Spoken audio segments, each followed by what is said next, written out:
Pipi Koro adalah salah satu kecamatan yang berada di Kabupaten Sigi, Provinsi Sulawesi Tengah. Jika melihat peta Sulawesi, Kecamatan Pipi Koro berada tepat di tengah-tengah Pulau Sulawesi.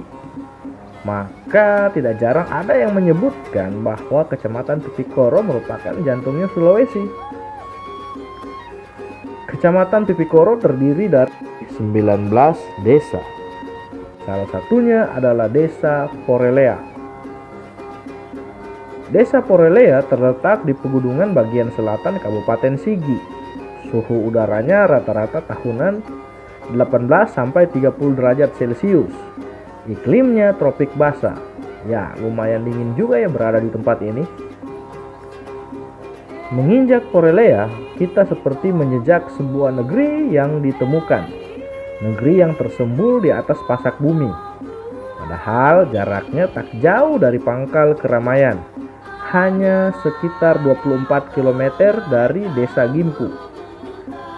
Untuk sampai ke desa ini, kita memerlukan perjuangan yang cukup ekstra. Kita harus melewati jalan-jalan yang cukup ekstrim.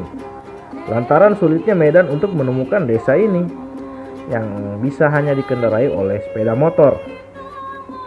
Desa ini belum bisa menikmati modernitas sepenuhnya. Di desa seluas 6,59 km itu, manusia masih mengandalkan teknik perkebunan sederhana, mempersiapkan kebutuhan pangan dari ladang berpindah dan bersifat subsisten atau bukan untuk diperjualbelikan. Ladang berpindah yang dimaksud adalah sebuah sistem yang mereka gunakan untuk mengolah ladang, atau yang biasa mereka sebut dengan istilah gilir balik. Jadi, setelah selesai masa panen, mereka akan menanam kembali tetapi di ladang yang berbeda. Untuk kembali lagi ke ladang semula, mereka menunggu waktu 5-20 tahun. Ketika tanah sudah siap untuk ditanami, mereka akan kembali lagi ke ladang semula. Seperti itulah yang mereka sebut dengan sistem ladang berpindah atau gilir balik. Desa Porelea dihuni oleh Topo Uma, penduduk asli Pipi Koro. Dalam bahasa setempat, Topo Uma artinya orang yang menggunakan bahasa atau dialek Uma. Uma merupakan salah satu dialek yang digunakan oleh suku Kulawi. Banyak sekali hal-hal yang luar biasa bisa kita jadikan pembelajaran di desa yang terkenal akan kopinya ini. Kopi Toratima. Jadi bagi para penikmat kopi wajib untuk mencobanya ya, dijamin pasti ketagihan. Salah satunya yang bisa dijadikan pembelajaran adalah tentang ketahanan pangan. Meskipun terbilang jauh dari kehidupan modernitas, akan tetapi untuk masalah ketahanan pangan, masyarakat yang hidup di kota harus banyak belajar dari masyarakat yang berada di pedesaan ini. Walaupun menghadapi situasi yang sangat sulit, mereka tetap bisa bertahan hidup. Beberapa bulan kemarin banyak sekali beredar berita di media-media. Di masa-masa pandemi, banyak orang yang mengalami masalah ekonomi yang mempengaruhi ketahanan pangan mereka. Hal seperti ini tidak berpengaruh secara spesifik terhadap masyarakat yang berada di pedesaan ini.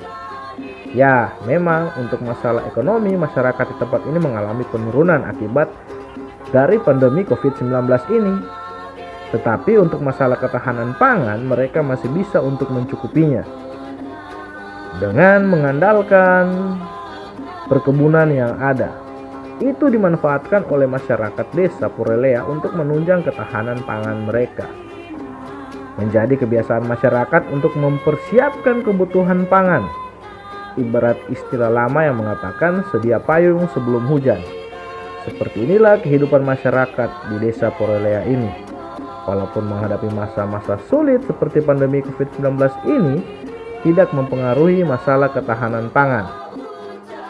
Selanjutnya, tradisi bergotong royong. Saling membantu antara sesama masih sangat kental di desa ini. Tradisi seperti ini bukan hanya ada di desa Porelea ya, tetapi sudah menjadi ciri khas, sudah menjadi kebiasaan hidup pada setiap masyarakat yang berada di pedesaan.